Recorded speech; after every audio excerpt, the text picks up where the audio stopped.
एक बात याद रखो मेरे अजीजों, अभी मैं देख रहा था कोई पड़ोसी मुल्क का एक मौलवी साहब जो मीलाद मुस्तफ़ा सल्लल्लाहु अलैहि वसल्लम के मुतालिक सवाल किया जा रहा है तो दिल का कोड़ बाहर निकल आता है, नहीं नाजायज़ है, ये कहीं है नहीं। सामने वाले ने कहा कि सुना है सुन्नी लोग जवाब में कहते हैं कि मक्का में हुजूर पैदा हुए थे तो मक्का वालों ने मीलाद नहीं मनाई, इसलिए कि कुफार और मुशरिकीन थे जब हुजूर वहां पैदा हुए थे। लेकिन जब मदीने तैयबा तशरीफ ले गए थे तो मदीने वालों ने दफ बजा करके हुजूर का इस्तकबाल किया था, हुजूर की आमद का शानदार इस्तकबाल किया था।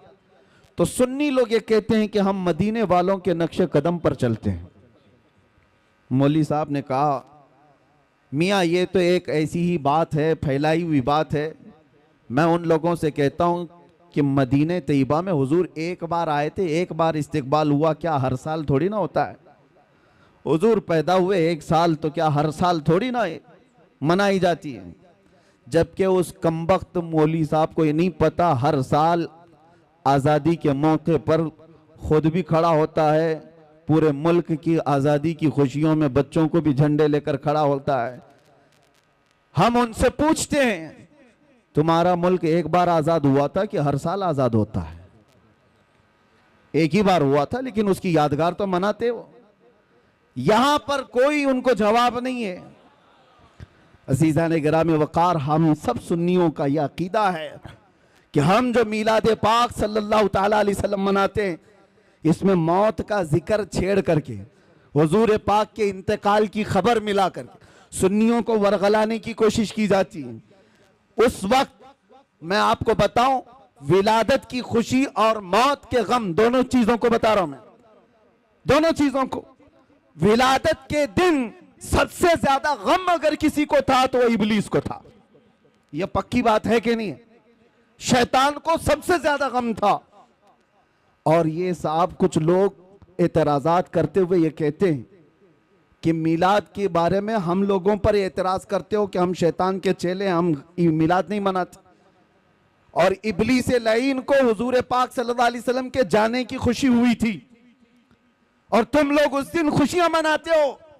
इब्लीस उस दिन खुशियां मना रहा था कि हुजूर इंतकाल कर गए। झूठे हो, झूठ बोलते हो। जिस दिन हुजूर का इंतकाल हुआ उस दिन भी शैतान खुश नहीं था, बल्कि वो ये कह रहा था ये तो दुनिया से चले गए लेकिन इस्लाम पूरे कोने तक फैल जाएगा। इब्लीस तो तुमसे ज्यादा जानता था, इसलिए हुजूर के इंतकाल के दिन इब्लीस खुश नहीं था। जो हम पर एतराज करके बोलते हैं, इब्लीस खुश नहीं था, वो उस दिन भी गम में था कि हुजूर गए तो गए, लेकिन सिद्दीक भी छोड़ गए, फारूक भी छोड़ गए, उस्मान भी है, हैदर भी है, और नबी पाक सल्लल्लाहु ताला अलैहि वसल्लम का ये मिशन ना रुका था ना रुके। अल्हम्दुलिल्लाहिल हन्नानिल मन्नान अल्लज़ी खलक़ल इंसान व अल्लमहुल बयान वस्सलातु वस्सलामु अला रसूलिही सय्यिदिल इंसि वल जान व अला आलिही व अस्हाबिही ज़विल खैरि वल इहसान। अम्मा बाद फ़अऊज़ु बिल्लाहि मिनश शैतानिर रजीम। बिस्मिल्लाहिर रहमानिर रहीम। अल्लाहु व रसूलुहु अहक्कु अन युरदूह। सदक़ल्लाहु मौलानल अज़ीम। बारगाह रिसालत मुआब सल्लल्लाहु अलैहि वसल्लम में दुरूद पाक का हदिया पेश करें। अल्लाहुम्मा सल्लि अला सय्यिदिना व मौलाना मुहम्मदिन मअदनिल जूदि वल करम व आलिहि व अस्हाबिहिल किराम व इब्निहिल करीम व बारिक व सल्लिम सलातन दाइमतन सरमदन अबदा। बमुस्तफ़ा बरसां खैश के जी हमावूस्त, गर बऊ न रसीदी तमाम बूलह बीस्त, फिर के गली गली तबाह ठोकरें सबकी खाई क्यों। दिल को जो अक्ल दे खुदा तेरी गली से जाए क्यों। जान है इश्क मुस्तफ़ा रोज फजू करे खुदा, जिसको हो दर्द का मजा नाज़े दवा उठाए क्यों। और इसी पैराए में इकबाल यूं कहता है, दो आलम से करती है बेगाना दिल को, दो आलम से करती है बेगाना दिल को, अजब चीज है लज्जत आशनाई। जिसको नबी पाक सल्लल्लाहु ताला अलैहि वसल्लम की आशनाई की लज्जत मिल जाती है, वो फिर वो दो आलम से लापरवाह होता है। उसे किसी की फिक्र और परवाह नहीं होती, कौन क्या कह रहा है, कौन कैसे भौंक रहा है। बस बारगाह मुस्तफ़ा सल्लल्लाहु अलैहि वसल्लम से जिसकी वाबस्तगी हो। आला हज़रत इमाम अहले सुन्नत फरमाते हैं, अपने दिल का है उन्हीं से आराम, सौंपे हैं उन्हीं को सब काम। लो लगी है कि उस दर के गुलाम, चारे दर्दे रजा करते हैं। जान और दिल होश और खिरत सब तो मदीने पहुंचे, तुम नहीं चलते रजा सारा तो सामान गया। उन्हें जाना उन्हें माना, न रखा गैर से काम, लिल्लाहिल हम्द में दुनिया से मुसलमान गया। मेरे अजीज़ों, मीलाद मुस्तफ़ा सल्लल्लाहु ताला अलैहि वसल्लम का यह हसीन और पुरबहार मौका है, और जिस इलाके से भी हम गुजर जाते हैं, रोशनियां बताती हैं कि कौन रहता है यहाँ। लाइटिंग बताती है कि किस तरह के लोग किस मोहल्ले में रहते हैं। उजाला सुन्नियों के उजाले को बताता है, और अंधेरा किसी के अकीदे के अंधेरे को बताता है।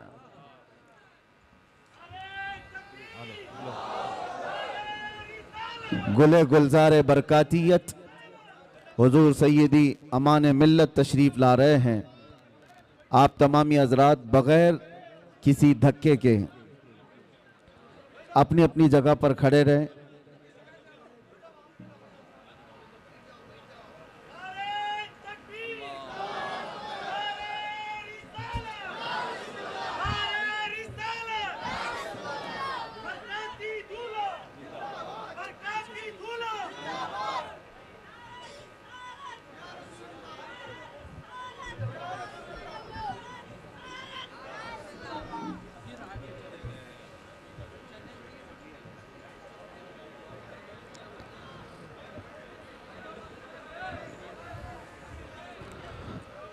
हजरात, आबरूए खानवादे मारहरा, गुले गुलजारे बरकातियत,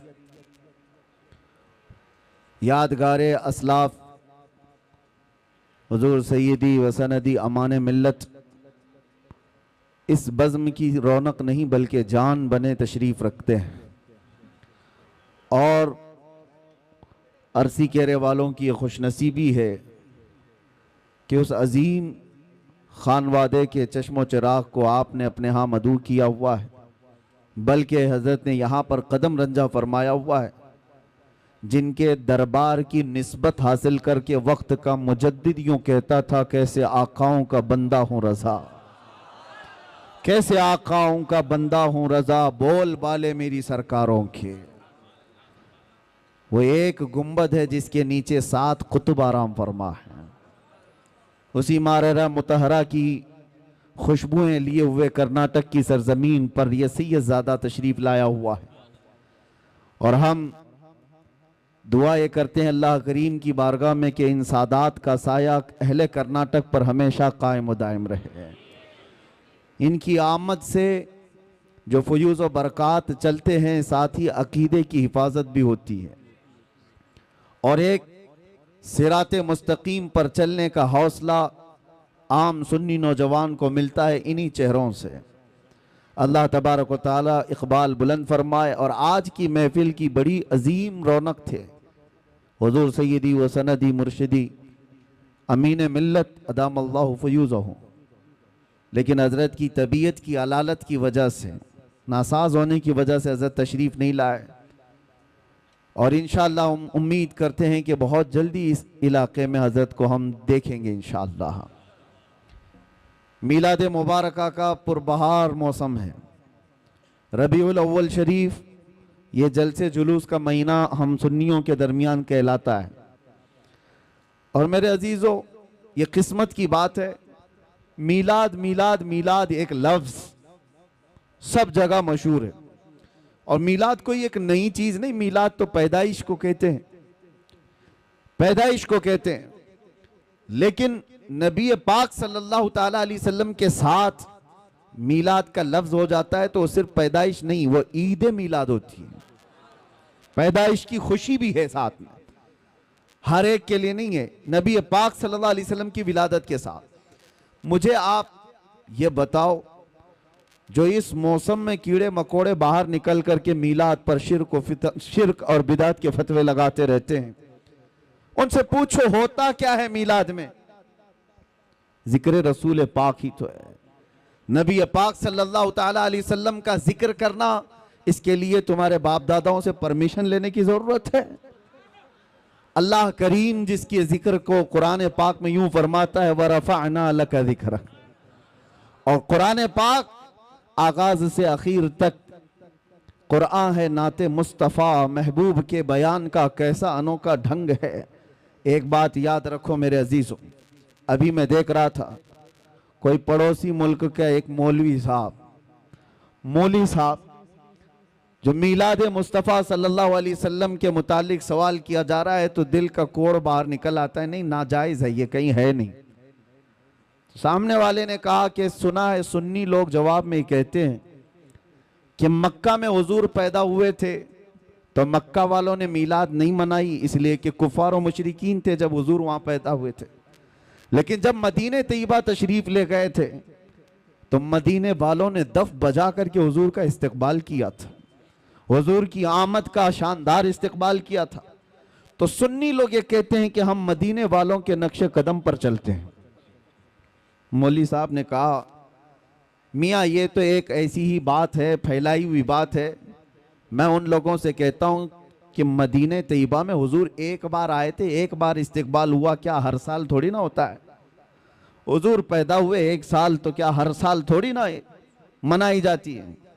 जबकि उस कमबख्त मौलवी साहब को ये नहीं पता हर साल आज़ादी के मौके पर खुद भी खड़ा होता है, पूरे मुल्क की आज़ादी की खुशियों में बच्चों को भी झंडे लेकर खड़ा होता है।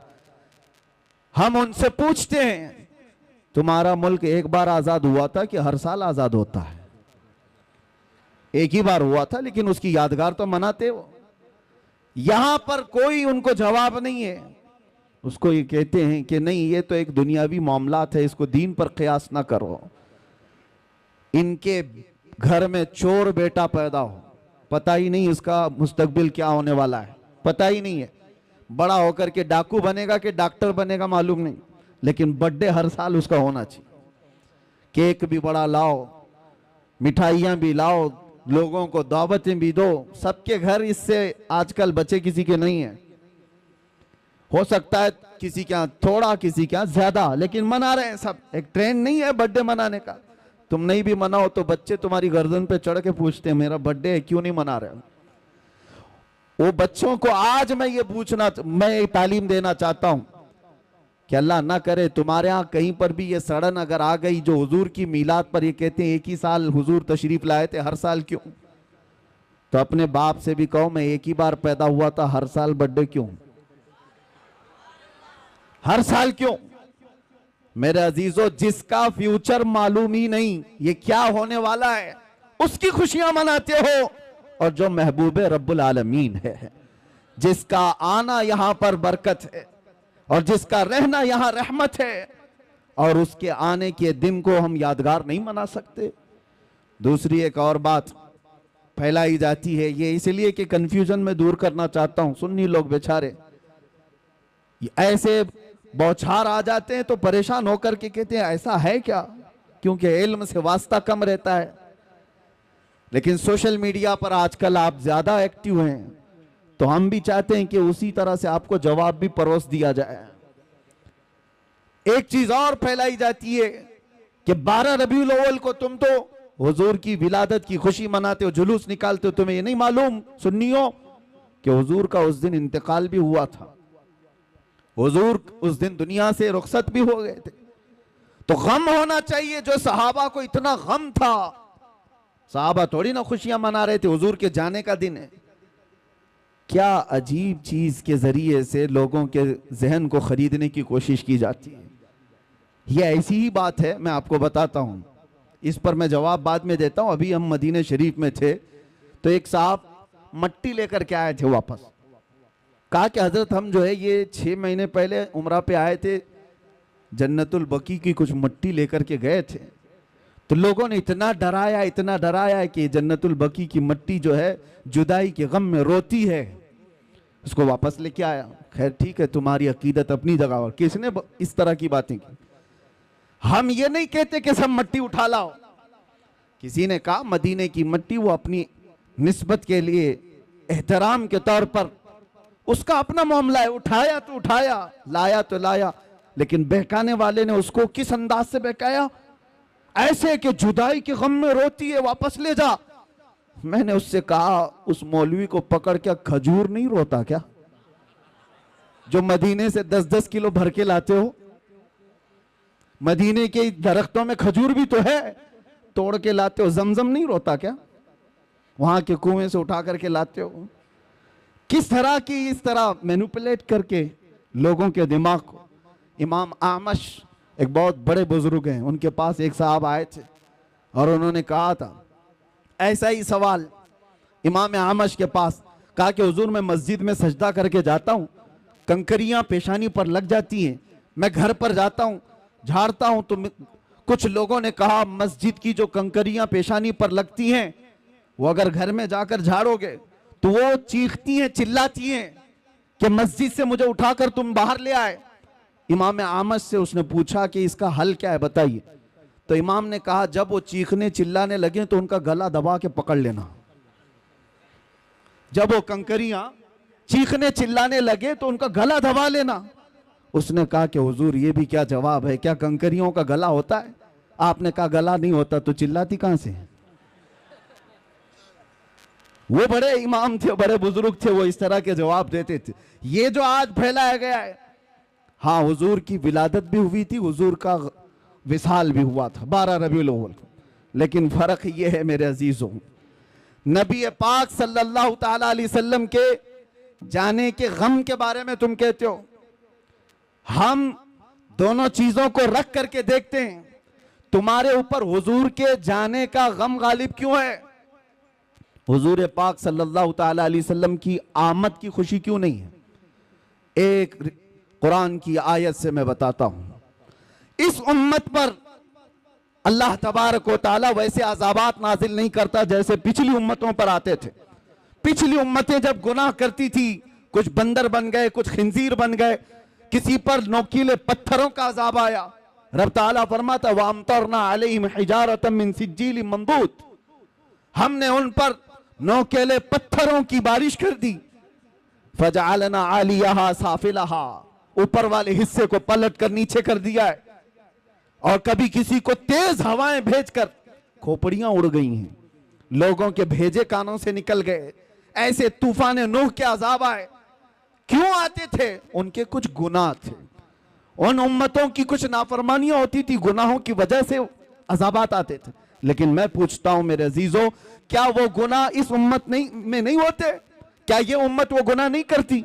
शुएब अलैहिस्सलाम की कौम पर सिर्फ इसलिए अजाब आया था कि वो नाप तोल में कमी करते थे। यहां तो पता नहीं हर चौथा पांचवा दुकानदार वही कर रहा होगा। नाप तोल में कमी एक बहुत बड़ा गुनाह था जिसकी वजह से अल्लाह का अजाब आया, और वो नबी की नाफरमानी भी करते थे।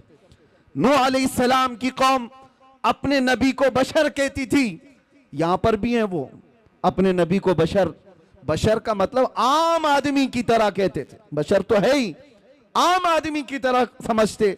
अल्लाह का अजाब आया। लेकिन इस कौम में वो सारे गुनाह हैं, जिना भी है, चोरी भी है, डकैती भी है, नाप तोल में कमी भी है, नाफरमानियां है, शिरक है, कुफ्र है, अजाबात क्यों नहीं आते? इसका जवाब खुद रब्बे जुल जलाल कुरान में फरमाता है वमा कान अल्लाहु लियुअज़्ज़िबहुम व अंत फीहिम, अल्लाह ताला इस उम्मत पर वैसा अजाब नाजिल नहीं करेगा इसलिए कि इनके बीच में मेरा महबूब जलवागर है। अब ये आयत तवज्जो चाहता हूं, अल्लाह ने क्या फरमाया? व अंत फीहिम, ऐ रसूल आप इनके बीच में हैं, आप इनके बीच में हैं, इसलिए अल्लाह का अजाब नहीं आता।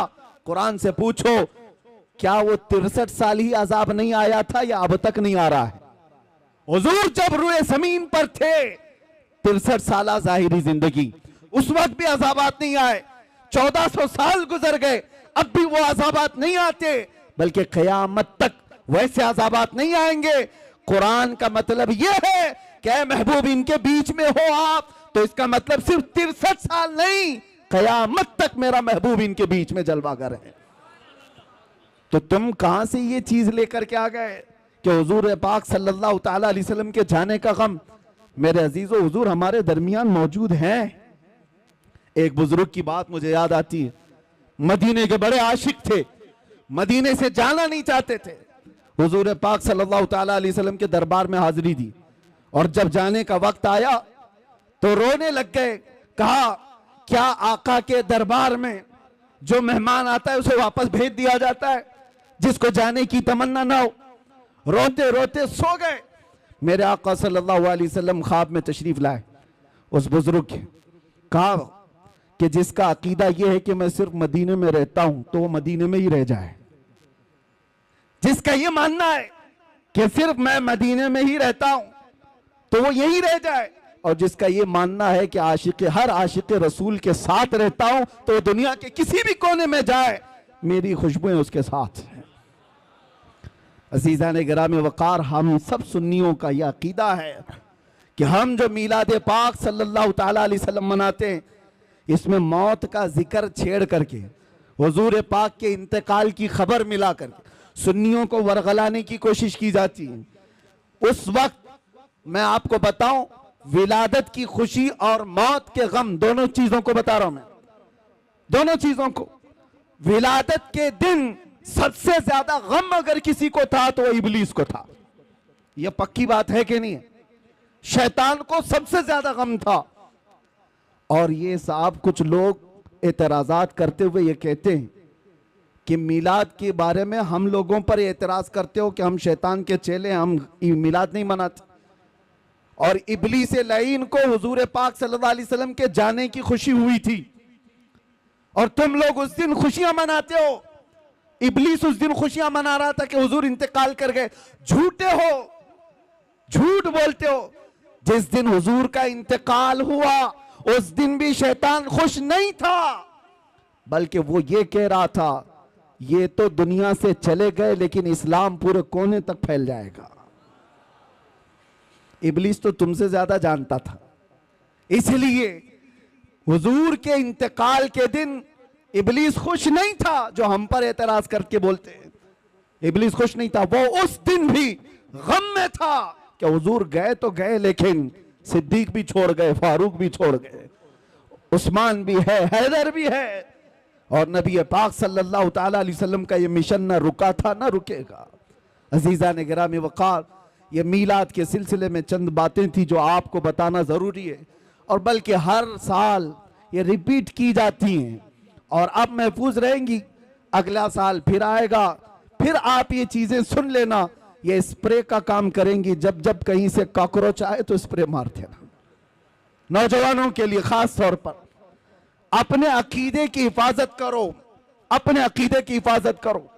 जान है इश्क मुस्तफ़ा रोज फजू करे खुदा, जिसको हो दर्द का मजा नाज़े दवा उठाए क्यों। आज मैं ये बात अर्ज करना चाहूंगा जो कुरान की आयत मैंने तिलावत की। अल्लाह फरमाता अल्लाहु व रसूलुहु अहक्कु अन युर्दू, अल्लाह और उसका रसूल ही ज्यादा हकदार हैं कि उनको राजी किया जाए। बस अल्लाह और उसके रसूल ही ज्यादा हकदार हैं कि उनको राजी किया जाए। तुम किसको किसको राजी करने में लग गए? दुनिया कभी राजी नहीं होगी। जिसके लिए तुमने दाढ़ियां छिलाई, जिसके लिए तुमने अपने हुलिये बदल दिए, जिसके लिए तुमने अपने अखलाक बदल दिए, वो दुनिया तुमसे राजी ही नहीं हुई। तुम महंगे महंगे कपड़े डिजाइन के, फैशन के पहन करके सोचने लगे दुनिया को दिखाऊंगा।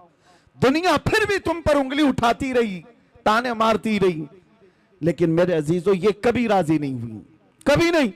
जिन दोस्तों को राजी करने के लिए तुमने अपने माँ बाप को तर्क किया था, रात रात भर जो तुम्हारी माँ इंतजार करती उनको छोड़कर 2 टके के नौजवानों की दोस्ती पर तुम रात गुजार लेते हो, और आवारगी पर ले जाने वाला हर अय्याश नौजवान, सुन ले ये बात, ये जिस नौजवान के लिए तूने अपने पैसे पानी की तरह बहाए थे और उसको खुश रखने के लिए अपनों को तक छोड़ दिया था, कल ये तेरे साथ क्या करने वाला है। इधर सांसों की माला रुक गई, टूट गई, तो कब्र में दफन करने के बाद आधा घंटा भी तुम्हारी कब्र पर खड़ा होना उसे पसंद नहीं है।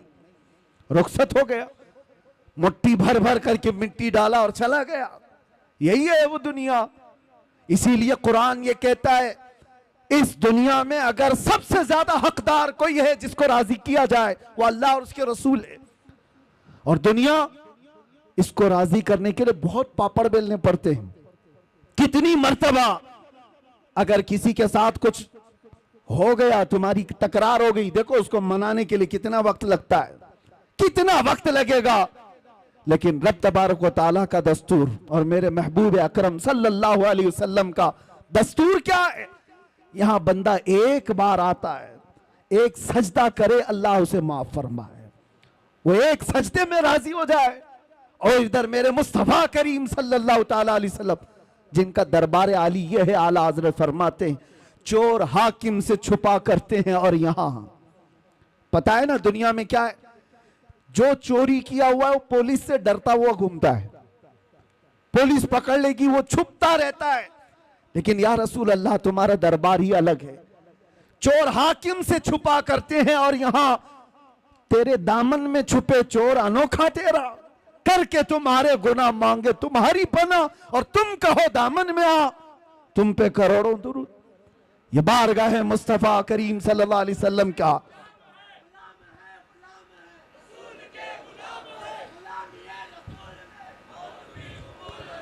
उस रसूल पाक सल्लल्लाहु ताला अलैहि वसल्लम को राजी करने के लिए बरसों नहीं लगते, सदियां नहीं लगती, बल्कि बस मिनटों की बात है। इधर तुम्हारे दिल से आह निकली, उधर वो मेरे मुस्तफा करीम सल्लल्लाहु अलैहि वसल्लम की तरफ से दुहाई आ गई। आपको मैं बताऊं, हजरत अबू हफ्स समरकंदी फरमाते हैं, मक्का मुकर्रमा में एक शख्स का इंतकाल हो गया था और मरते ही उसका चेहरा गधे की शक्ल का बन गया, चेहरा बदल गया था। एक ही बेटा था, देखा मैयत को, डर गया कि मैयत को दिखाएं तो कैसे दिखाएं लोगों को, बदनामी कितनी होगी, रुसवाई कितनी होगी। उसने क्या किया, घर के सारे दरवाजे बंद कर दिए और औरतों से, घर वालों से कहा कि घर के अंदर ही गड़ा खोद कर हम इसे दफन कर देंगे, यहीं दफन कर देंगे मेरे बाप को। चेहरा जानवर की तरह दिख रहा है, वो रो रहा था, गम में था। इसी असना में उसके घर का एक दरवाजा खुला, एक बुजुर्ग घर के अंदर आए, चेहरे पर चादर पड़ी हुई थी। वो सीधे गए और उस मैयत के पास खड़े होकर उसकी चादर हटाई और अपना चेहरा, अपना हाथ उसके चेहरे पर रखा। थोड़ी देर के बाद चादर ढाक दी, वापस पलट आए, इस नौजवान के पास आए। वो बुजुर्ग पूछने लगे, क्या बात है, गम क्यों कर रहा है, रोता क्यों है? उस नौजवान ने कहा, मैं तो जानता नहीं आप कहां से आ गए, लेकिन देखो आप, मेरे बाप की हालत क्या हो गई, मरने के बाद उसका चेहरा बदल गया। किस तरह से मैं लोगों को अपने बाप का चेहरा दिखाऊंगा, मैं कैसे इसका गुस्ल कफन दफन करूंगा, मैं इसी गम में रो रहा हूं। आने वाले बुजुर्ग ने कहा, जा देख तो सही, तेरे बाप का चेहरा सलामत तो है, कुछ नहीं हुआ है। वो नौजवान खड़ा हुआ, जा करके देखता है चेहरा, अल्लाहु अकबर। अब वो कहता है, मेरे बाप का चेहरा 14वीं के चांद की तरह चमक रहा था, हसीनो जमील चेहरा था। वो खुशी के आंसू रोने लग गया। और ये बुजुर्ग जा रहे थे, इनको पकड़ लिया और पूछा, आप कौन है? फरिश्ते हैं अल्लाह के, आप तो मेरे घर पर रहमत बन करके आए, कौन है आप जो मेरी मदद के लिए आए? चेहरे से चादर हटी। आने वाले बुजुर्ग ने कहा, अना मुहम्मदुन रसूलुल्लाह, मैं मोहम्मद अल्लाह का रसूल हूं। और फिर फरमाया, तेरे बाप का एक गुनाह ऐसा था जिससे मौला गजबनाक था, रब तबारक व तआला का गजब था और इसका चेहरा बदल दिया गया था। लेकिन सुनो मेरे अजीजों, इस वाक़े को बयान करने का मकसद क्या है? मैं अर्ज करता हूं, उस लड़के ने पूछा, मेरे बाप ने ऐसा क्या किया था, ऐसा क्या किया था जिसकी वजह से चेहरा बदल गया? सुनो, ताजदार कायनात के उस गैरतमंद रसूल की बात को सुनो। मेरे आका फरमाते हैं, बाप के गुनाह में बेटों के सामने नहीं आया करता। बाप क्या करता था, बेटों को बताना ये मेरी आदत नहीं, लेकिन एक बात बताता हूं, तेरे बाप की अच्छाइयां भी थी, बुराई क्या थी ये नहीं बताया, अच्छाई क्या थी वो बताता हूं। फरमाते हैं, तेरे बाप की एक अच्छाई ये थी कि ये उस वक्त तक रात में बिस्तर पे सोता नहीं था जब तक कि 100 मर्तबा मुझ पर दुरूद नहीं पड़ता था। ये तेरे बाप की अच्छाई थी। और जब इसका इंतकाल हुआ, इसके कुछ गुनाहों की वजह से रब ताला का गजब तो हुआ, लेकिन जो फरिश्ता इसका दुरूद मुझ तक पहुंचाता था, उस फरिश्ते ने मुझे खबर की। मैं मदीने से उसी वक्त यहां आया, देखा तेरे बाप का चेहरा सही में बदला हुआ था, लेकिन मैंने हाथ रखा चेहरे पर, अर्ज की मौला से, ऐ रब्बल आलमीन, जो चेहरा मुझ पर रोजाना दुरूद पड़ता है, अगर वो ही बदल गया तो दुनिया क्या कहेगी। रब ताला ने फरमाया, हबीब आप अपना हाथ उठाओ, अब मौजूद जितने लोग हैं उन सबसे ज्यादा खूबसूरत उसको बनाया जाएगा। आता है फकीरों पे उन्हें प्यार कुछ ऐसा, खुद भीख दें और खुद कहे मंगते का भला हो।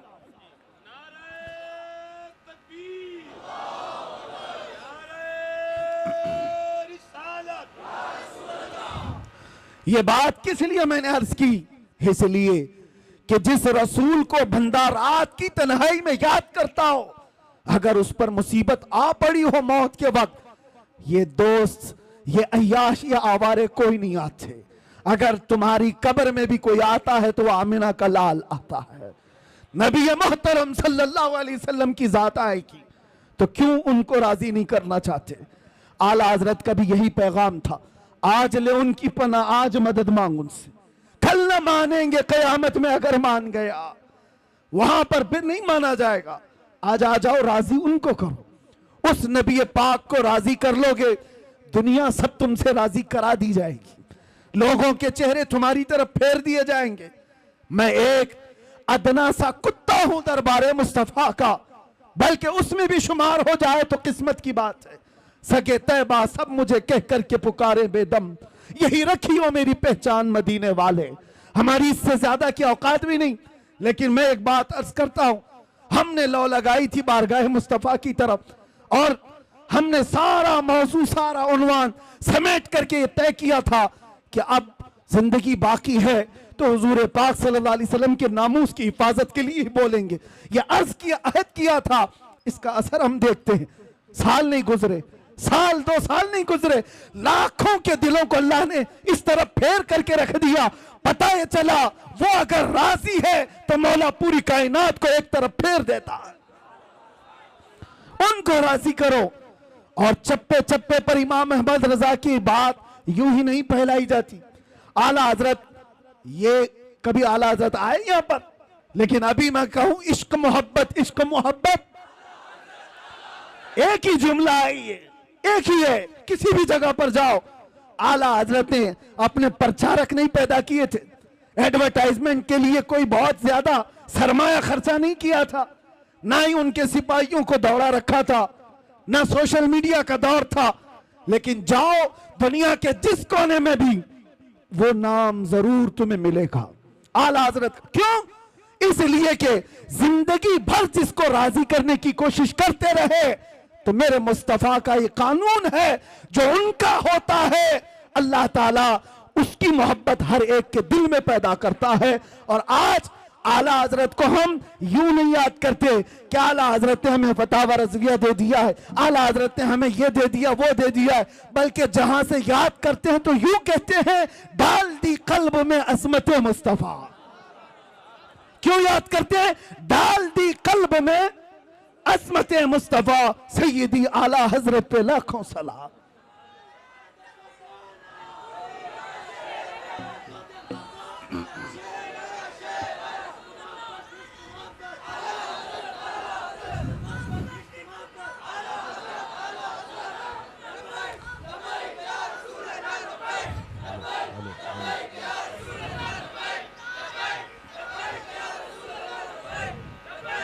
आपको मैं ये बात बता दूं, नबी पाक सल्लल्लाहु ताला अलैहि वसल्लम को राजी करने वाला, फिर वो दुनिया की परवाह नहीं करता, दुनिया उसे क्या कह रही है क्या नहीं कह रही है। यही तो इकबाल ने कहा, दो आलम से करती है बेगाना दिल को। बात समझो, दो आलम से करती है बेगाना दिल को। अजब चीज है लज्जत आशनाई, अजब चीज है लज्जत आशनाई। ये बिलाल हबशी को मिली तो उन्होंने ये नहीं देखा कि उनका रंग क्या है, ये सलमान फारसी को मिली। उन्होंने ये नहीं देखा कि गुर्बत क्या है। जिसको भी ये लज्जत आशनाई मिलती है वो फिर सिर्फ और सिर्फ उनकी रजा की कोशिश करता है, महबूब रूठने न पाए। आपको पता है इसके लिए अल्लाह व रसूलुहु अहक्कु अन युर्दू, इस पर मैं बात कर रहा हूं। हिजरत का मौका है, मशहूर वाक़या आपको पता है, गारे सौर में मेरे आका सल्लल्लाहु अलैहि वसल्लम सिद्दीक अकबर के साथ है। एक सांप हजरत अबू बकर सिद्दीक के पांव में काट रहा था, वाक़या पता है। और उसके बाद जहर चढ़ भी गया।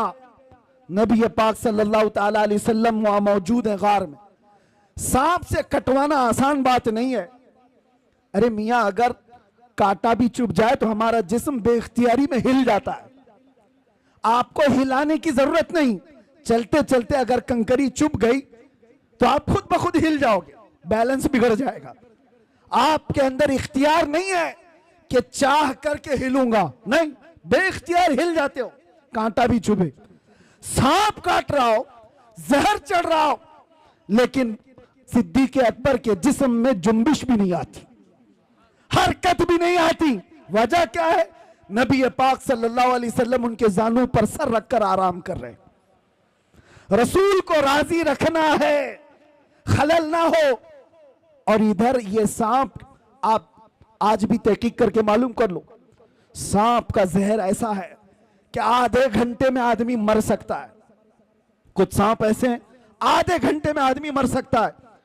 सिद्दीक अकबर को जो सांप काट रहा था वो बरसों पुराना सांप, जहर चढ़ चुका है, लेकिन आपके जिस्म में हरकत नहीं, आप पांव तक हिलाना नहीं चाहते।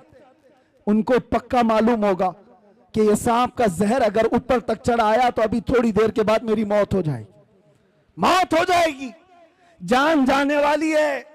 और रसूलुल्लाह को वो नींद से उठाना नहीं चाहते।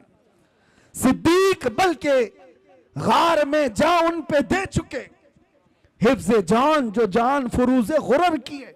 आला हजरत कहते, पता है आपको मैं बताता हूं, मुसलमान हो तो सबसे पहला फर्ज क्या है पता है आपको? सबसे पहला फर्ज, आप तो कहेंगे ईमान की बात पूछ रहा हूं, कलमा नहीं, सबसे पहला फर्ज है जान बचाना, जान की हिफाजत सबसे पहला फर्ज।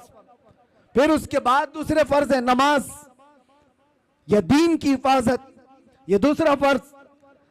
जो सबसे पहला फर्ज है वो जान बचाना।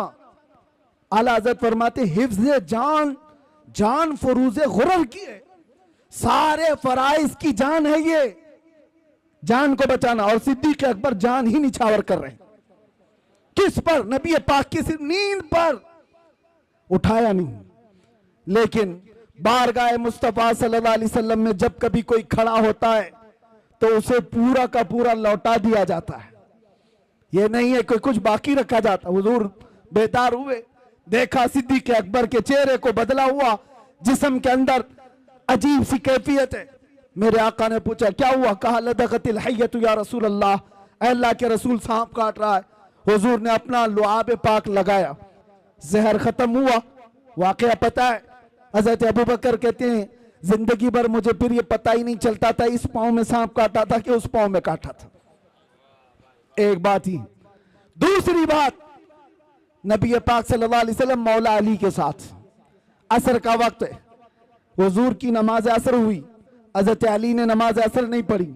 यहां भी यही मसला है, नबी पाक सल्लल्लाहु अलैहि वसल्लम हजरत अली की गोद में सर रखकर आराम फरमा रहे, सूरज डूब रहा था। वो आम लोगों की बात नहीं कर रहा, हैदर कर्रार की नमाज, नमाज जा रही है, गम अंदर से है, लेकिन बारगाह मुस्तफा में बैठे नबी पाक आराम कर रहे हैं, नमाज जा रही है। मुझे बताओ, अल्लाह की इबादत और इधर रसूलुल्लाह की नींद।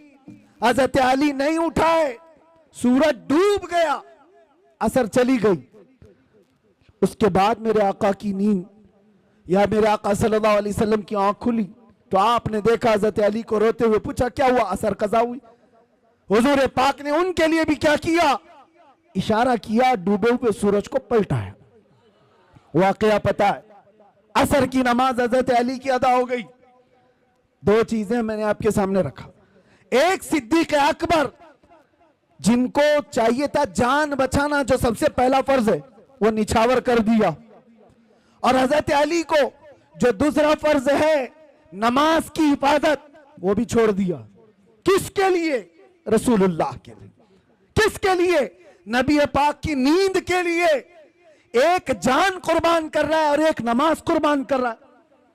आला हजरत अब इस पर क्या कहते हैं सुनो।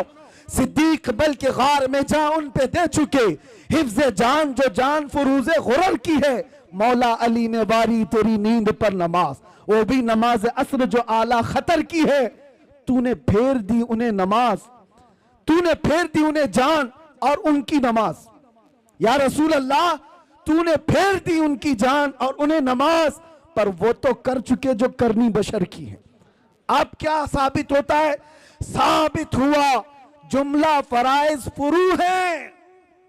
जितने फर्ज हैं ये सब ब्रांच हैं। फरा का मतलब समझते हो? फरा किसको कहते हैं? ब्रांच को, शाख को। असल और फरा दो चीजें। असल फर्ज है और उसकी जो शाख है उसको फरा कहते हैं। अब आला हज़रत फरमा रहे हैं ये दोनों साहब सिद्दीक़ अकबर के अमल से, मौला अली के अमल से यह साबित होता है जितने फराइज हैं ये सब ब्रांच हैं, ये सब शाखें हैं। जान बचाना ये भी फर्ज है, नमाज की हिफाजत ये भी फर्ज है, लेकिन ये सारे फुरू हैं। साबित हुआ जुमला फराइज फुरू है। असलुल उसूल बंदगी उस्ताजवर की है। असलुल उसूल बंदगी उस्ताजवर की है। अगर वो राजी ना हुआ तो फिर नमाज किस काम की? अगर वो तुम्हारे साथ ना हो तो जान किस काम की? वो जो न थे तो कुछ न था, वो जो न हो तो, सुन्नियों को ये पता है, वो जो न हो तो, और जान है वो जहान की, जान है तो जहान है। और इकबाल ये फैसला कुन अंदाज में कहता है आबरू माजना में मुस्तफास्त, हम सब की इज्जत आबरू मुस्तफा के नाम से है।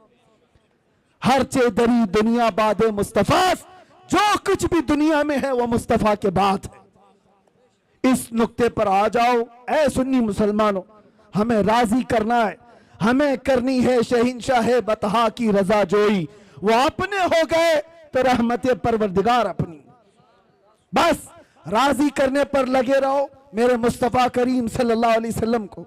अगर वो राजी हो गए तो रहमत परवरदिगार हमारी। ये एक बात और बताता हूं, किस चीज के लिए दौड़ भाग कर रहे हो? सियासत के लिए, हुकूमत के लिए, चलो दौड़ भाग कर रहे हो, एजुकेशन के लिए, सक्सेस के लिए। दुनिया में क्या क्या चीजें सब गिनाओ, मैं बोलता हूं। सियासत चाहिए तुम्हें, क़ियादत चाहिए तुम्हें, एजुकेशन चाहिए, मुकाम बुलंद मर्तबा चाहिए, सब चाहिए। सारी चीजें कहां से मिलेंगी? बताता हूं तुम्हें। हुकूमत, सियासत, ये दुनिया, ये सारी चीजें। इकबाल की बात तो सुनो, कहता है कि मोहम्मद से वफा तूने तो हम तेरे हैं। अरे ये जहां चीज है क्या? अरे ये जहां चीज है क्या? लाहो कलम तेरे। तो सियासत और हुकूमत की बात कर रहा है, ये जहां चीज है क्या? हुजूर से वफा करके देख, लाहो कलम तेरे हैं। पता है हुजूर से वफा करने वाला गुलाम एक उमर इब्न खत्ताब, मिस्र से एक कासिद आया था, यह कहता हुआ कि दरिया नील हर साल सूख जाता है।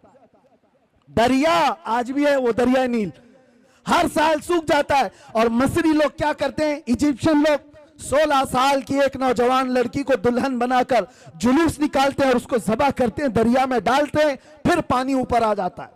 हर साल बलि चढ़ानी पड़ती थी, हर साल बलि चढ़ाई जाती थी। लेकिन जब इस्लाम आया तो वहां पर मौजूद सहाबी ने यह लिख करके भेजा, अमीरुल मोमिनीन अब की बार क्या किया जाए? हम क्या किसी लड़की को ज़बह करने की इजाजत देंगे? मौला उमर इब्न खत्ताब ने कहा नहीं, हरगिज नहीं। एक खत लिखा उस सहाबी रसूल को जवाब, उनको भी जवाब में लिखा, और एक खत लिखा दरिया नील के नाम पर। आज तक दुनिया में देखा है आपने किसी को कि कोई दरिया को भी खत लिख रहा हो? कोई दरिया को भी खत लिख रहा हो? दरिया के नाम पर लिखते हैं उमर इब्न खत्ताब, ऐ दरिया नील, उमर इब्न खत्ताब रसूलुल्लाह का गुलाम तुझसे कहता है, अगर तू अपनी मर्जी से चलता है तो हमें तेरी कोई हाजत नहीं। और अगर अल्लाह के हुक्म से चलता है तो उमर का हुक्म है कि अभी चल पड़ा। खत लिखा, साहबी रसूल को भेज दिया। एक खत उनके नाम था, एक खत दरिया नील के नाम पर था, और हजरत उमर का हुक्म था जो मेरा खत दरिया नील के नाम पर है वो दरिया में डाल दो। अल्लाह अकबर। मेरे अजीज़ों, सिर्फ वाकयात नहीं है, सुनो। जब ये खत पहुंचा, गवर्नर मिस्र ने अपना खत अपने पास रखा, दरिया का खत ले जाकर दरिया नील में डाला जो सूख गया था। तारीख निगार बताते हैं खत जैसे ही पड़ा 16 गज पानी ऊपर मौजे मारता हुआ आ गया था। किसकी हुक्मरानी है, किसकी हुक्मरानी है? नबी का जो हो गया हर चीज उसके कदमों के नीचे ला दी जाती है। इसी को कहा है इकबाल ने कि टल न सकते थे जंग में अगर अड़ जाते थे, पांव शेरों के भी मैदान से उखड़ जाते थे, हक से सरकश हुआ कोई तो बिगड़ जाते थे, अरे तेग क्या चीज है हम तोप से भी लड़ जाते थे। आ गया इन लड़ाई में गर वक्त नमाज, किबला रूहों के जमीन बोस हुई कौम हिजाज। और उसी में इकबाल कहता है दश्त तो दश्त है दरिया भी न छोड़े हमने, बहरे जुल्मात में दौड़ा दिए घोड़े हमने। नबी पाक सल्लल्लाहु अलैहि वसल्लम का जो गुलाम होता है उनसे जो वफा किया है अल्लाह ताला सारी कायनात उसको मुसख्खर करके दे देता है। वो तो सिर्फ दरिया की एक मिसाल मैंने दी, दरिया की एक मिसाल दी। सहाबा कराम के ऐसे ऐसे वाकयात।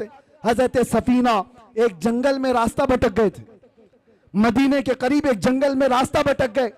कहते मैं रास्ता नहीं पा रहा था, अचानक एक दरिंदा आ गया, शेर मुंह फाड़े हुए मेरे सामने आ गया। साहबी रसूल है, सुनो तवज्जो से। और शेर को देखकर किसकी हैबत नहीं होती, सब कपकपी आ जाती। हजरत सफीना कहते हैं जैसे ही वो शेर करीब आया मैं क्या करता, मेरे पास ना हथियार ना भाला ना नेजा कुछ नहीं। जब वो मुंह फाड़ कर मेरे पास आया मैंने चीख करके इतना कहा या अबल हारिस अना मौला रसूलुल्लाह, ऐ फाड़ खाने वाले दरिंदे मैं रसूलुल्लाह का गुलाम हूं। हजरत सफीना कहते हैं वो शेर सर झुकाकर मेरे तलवे चाटने लगा और दुम हिलाता हिलाता रास्ता दिखाता दिखाता मुझे मदीने तक छोड़कर गया। उनके जो हो जाओ कायनात उसकी तरफ है। इसीलिए कुरान क्या कहता है, अल्लाह व रसूलुहु अहक्कु अन युर्दू, अल्लाह और उसके रसूल इस बात के ज्यादा हकदार हैं उन्हें राजी किया जाए। ये जितनों को राजी करने के लिए तुम पापड़ बेलते रहते हो, झंडे लगाकर अपने गलों में पट्टे डालकर इसके उसके नारे लगा लगा कर, होता क्या है सियासी लोग तुम्हें लॉलीपॉप तो दे सकते हैं बाकी कुछ नहीं। और क्या है इनके पास, इधर से धक्का मारा उधर पहुंचा, उधर से धक्का मारा इधर पहुंचा, और इनके खुद के 5 साल के ठिकाने नहीं। जिनके 5 साल के ठिकाने नहीं उनसे तुम अपनी आबरूएं वाबस्ता की हो, अपनी उम्मीदें वाबस्ता की हो। और जो सुल्तान और बादशाह क़यामत तक का है उसके दरबार की तरफ हाथ क्यों नहीं उठाती, उसके दरबार की तरफ उठाओ। इसीलिए मारहरा का अजीम कलंदर अपने दौर में हुजूर सैयदुल उलमा जब वो दौरे करते थे, उनका भी एक वक्त था जब हुकूमत भी कांप रही थी उनकी जुबान से निकलने वाले अल्फाज और हजारों के मजमे में उनका असर देखकर। और उस जमाने में हुकूमत एक डिक्टेटरशिप की तरह थी। लेडी प्राइम मिनिस्टर उनकी तरफ से सुना गया कि कहा गया मियां सैयद मियां आप राज्यसभा की कुर्सी ले लीजिए, आप भी पार्लियामेंट के मेंबर बन जाइए। तो आप सैयद मियां रहमतुल्लाह अलैह ने फरमाया था जिसके पास आयतल कुर्सी हो उसे तेरी कुर्सी की जरूरत नहीं।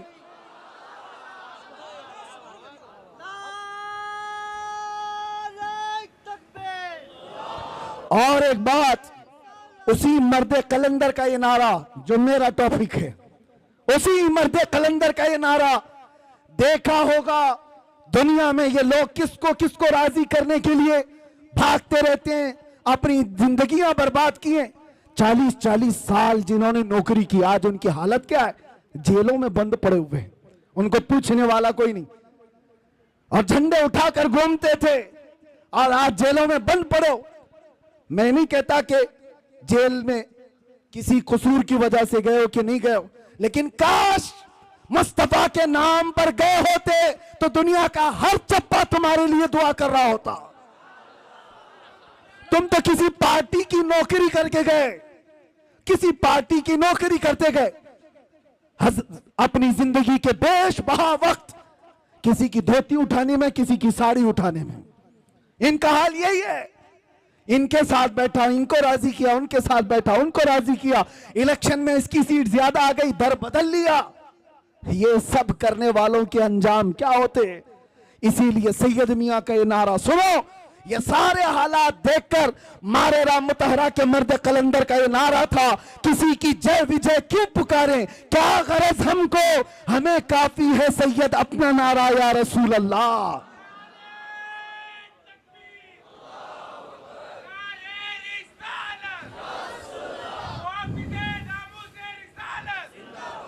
अजीजा ने गिराम वकार, बस मैं अपनी बात को खत्म करता हूं।